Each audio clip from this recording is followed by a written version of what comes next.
Selamat petang, salam sejahtera. Terima kasih karena bersama dengan saya di Nazli Unity Channel. Tentunya keputusan yang diumumkan petang ini akan membuatkan Hamzah Zainuddin lebih menderita. Ini dipetik daripada sahbudin.com. Langkah seterusnya ialah Muhyiddin kini wajib ambil jawatan ketua pembangkang daripada Hamzah. Saudara-saudara sekalian, nampaknya kemelut politik dalaman Bersatu bukan dilihat makin surut tetapi makin membawa banyak persoalan.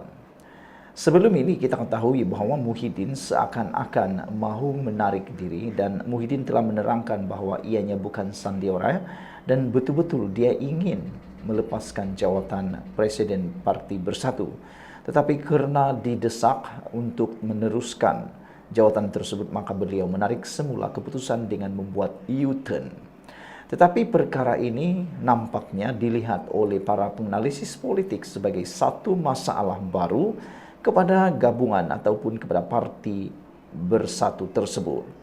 Dengan ini dijangkakan bahawa Muhyiddin kini wajib ambil jawatan ketua pembangkang daripada Hamzah Zainuddin.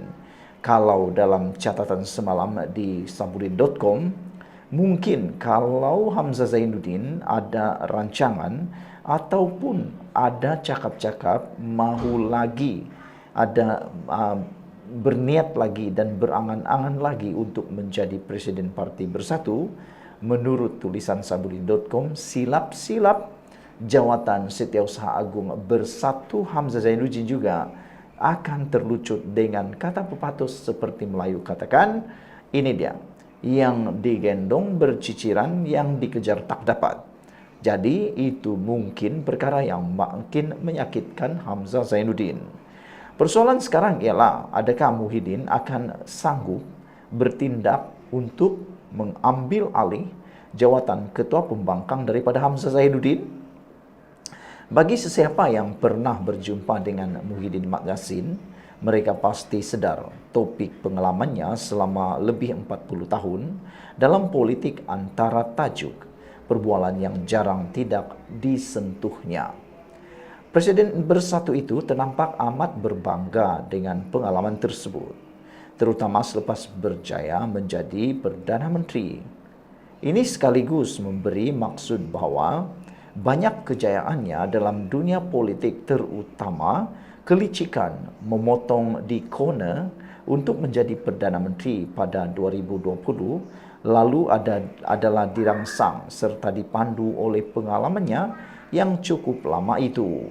Setelah gagal bertahan lebih lama di singgasana kuasa dan kemudian gagal juga untuk menjadi Perdana Menteri buat kali kedua selepas PRU 15 lalu, Muhyiddin dalam sejak akhir-akhir ini berdepan satu lagi cabaran untuk cuba diketepikan daripada mengetuai parti yang sedang diterajuinya, iaitu Parti Bersatu.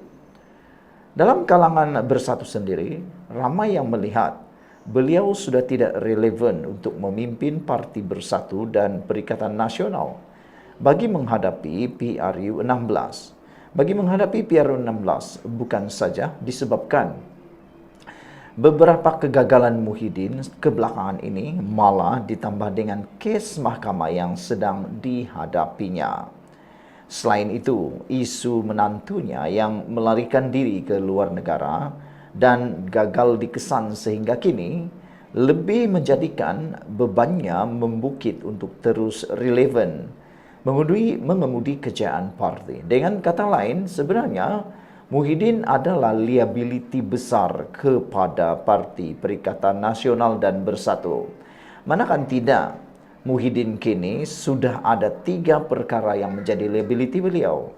Pertama, Muhyiddin seringkali ditembak dengan sentimen kegagalan beliau memimpin Parti Bersatu dan memimpin Gabungan Perikatan Nasional menjadi kerajaan dahulu, apabila beliau didakwa sebagai Perdana Menteri yang gagal. Sentimen kedua yang menjadi liability kepada Muhyiddin Yassin dan Perikatan Nasional Bersatu ialah kerana Muhyiddin Yassin telah pun masuk dalam kluster mahkamah. Tentunya Apabila kempen berjalan, kluster mahkamah akan menjadi senjata yang ampuh, peluru yang ampuh untuk ditembakkan kepada Perikatan Nasional dan Bersatu. Di samping itu, Bersatu dan Perikatan Nasional, khususnya PAS, sukar untuk menggunakan semula naratif kluster mahkamah kerana dalam parti Bersatu, yakni Presiden Parti Bersatu, yakni pengerusi Perikatan Nasional sendiri ialah kluster mahkamah.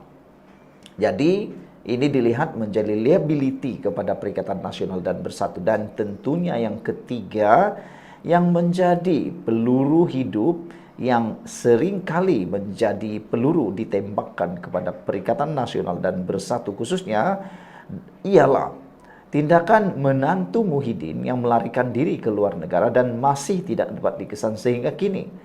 Ramai penganalisis politik dan tentunya musuh-musuh politik Muhyiddin menggunakan isu itu untuk menembak Perikatan Nasional dan juga Bersatu. Mereka bertanya, di mana menantu Muhyiddin dan kenapa Muhyiddin tidak menasihati beliau untuk kembali semula ke Malaysia? Kata mereka, kalau menantu sendiri yang melarikan diri pun tak dapat diurus berkaitan dengan undang-undang tersebut, bagaimana Muhyiddin menjadi pemimpin yang begitu bagus untuk Malaysia, kata mereka lagi.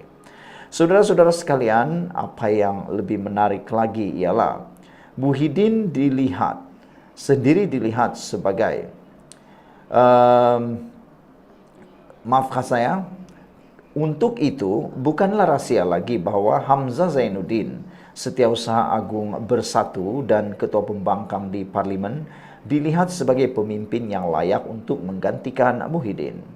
Muhyiddin sendiri dilihat sedar hakikat itu di mana beberapa hari sebelum Perhimpunan Agung Tahunan Bersatu diadakan, beliau sendiri membayangkan kesediaan untuk berundur, cuma mahukan proses peralihan harus dilakukan dengan lancar. Dalam ucapan perasmian Perhimpunan Tahunan parti itu Jumaat lalu pula, Muhyiddin akhirnya membuat pengumuman tidak akan mempertahankan lagi jawatannya.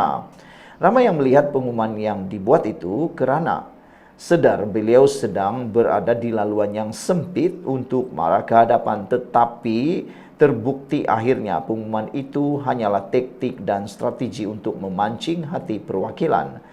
Sudah tentu disertai gerakan yang disusun secara diam-diam melalui ucapan perwakilan, mesyuarat khas secara tergempar dan seterusnya. Keputusan Perhimpunan Agung yang membuat ketetapan menolak keinginan Muhyiddin untuk berundur itu. Sebagaimana diduga, Muhyiddin sudahnya akur untuk tidak berundur. Sebaliknya setuju mempertahankan lagi jawatannya pada pemilihan parti tahun depan. Terbukti di sini pengalaman selama lebih 40 tahun dalam politik itu memberi satu lagi kejayaan buat Muhyiddin.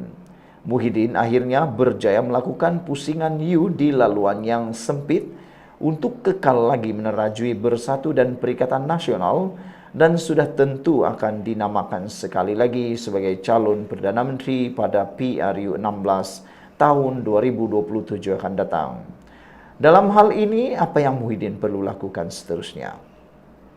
Bersama kejayaan kekal lagi memimpin parti dan menyingkirkan ancaman Hamzah daripada mencabarnya, Muhyiddin kini tiada pilihan lain. Jika ingin terus dilihat lebih berwibawa memimpin Perikatan Nasional mendepani PRU 16, melainkan dengan turut sama memegang jawatan Ketua Pembangkang di Parlimen.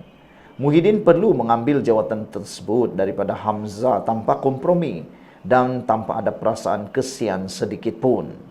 Beliau dalam hal ini harus sedar bahawa cabaran di depannya adalah besar. Selain memenangi PRU 16 adalah untuk membebaskan dirinya dan menantunya daripada cengkaman kes mahkamah yang sedang dihadapinya. Lihat bagaimana Anwar Ibrahim berjaya memperolehi pengampunan dan Zahid Hamidi memperoleh DNAA. Semuanya adalah melalui kuasa politik dan kejayaan berada sebagai sebahagian daripada kerajaan. Maka, untuk PRU 16 akan datang, Muhyiddin harus merangkum semua kekuatan yang ada di sekelilingnya untuk memperoleh kuasa dan matlamat membebaskan dirinya. Hanya dengan menambah jawatan ketua pembangkang dalam koleksi dirinya saja dilihat mampu memberi lebih kekuatan ke arah maklumat atau matlamat itu. Lagipun, dengan terus membiarkan jawatan ketua pembangkang dipegang Hamzah, hodohnya Perikatan Nasional di mata rakyat ialah gabungan itu seolah-olah ada dua nahkoda dalam kapal yang sama, bagi tujuan melincinkan lagi bersatu dan Perikatan Nasional serta memudahkan Muhyiddin mengambil alih jawatan ketua pembangkang itu. Beliau juga tiada pilihan selain perlu melucutkan Hamzah Zainuddin daripada terus memegang jawatan Setiausaha Agung Bersatu dan Setiausaha Agung Perikatan Nasional. Kedua-dua jawatan itu lebih wajar untuk Muhyiddin serahkan kepada Azmin Ali yang diketahui lebih tersusun, lebih kemas dan lebih teliti dalam gerak kerjanya politiknya selama ini, malah sejak bersama PKR lagi. Dalam fasa menuju PRU 16, Hamzah barangkali cukup sedar, cukup sekadar diberi jawatan Bendahari Agung saja. Itu pun jika Muhyiddin masih ada sedikit simpati dan kesian kepadanya. Ditulis oleh Sabudin Hussein 26 November. Sekian dulu untuk kali ini. Jangan lupa tinggalkan komen Anda, tekan butang subscribe. Malaysia kita punya. Kita juga sama-sama cintai Malaysiaku. Bye-bye.